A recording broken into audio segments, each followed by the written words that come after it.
के देख तुम गलत बात पूछिए ठीक से ब्याह हो रहा है बोले ओंदू है नहीं आजकल तो अगर ब्याह भी ना हो बाकी ब्याह होगा कौन है अल्लाह के पूरा सच्ची बताओ पूरे से ये रांडे कितने बैठे हो सारे रांडे हो फिर मैं कैसे गाड़ी हूँ मैं तो गाँव वाली मोहब्बत है क्या चीज हमको बताओ ये किसने शुरू की हमें भी सुनाओ क्या चीज हमको वो ये किसने शुरू की हमें भी सुनाओ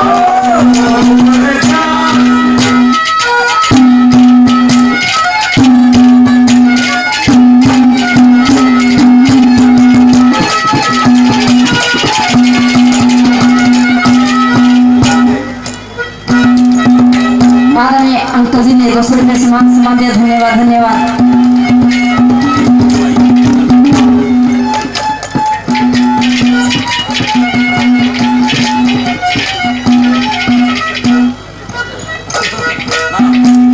जो तुझे नाम याद रखने को है संदीप के बोल दे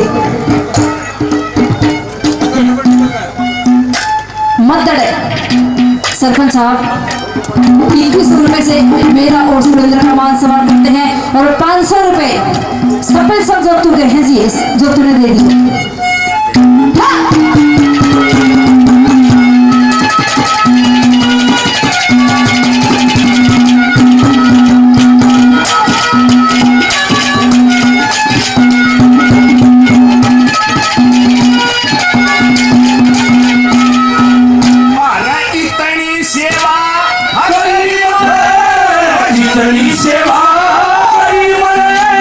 Happy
birthday!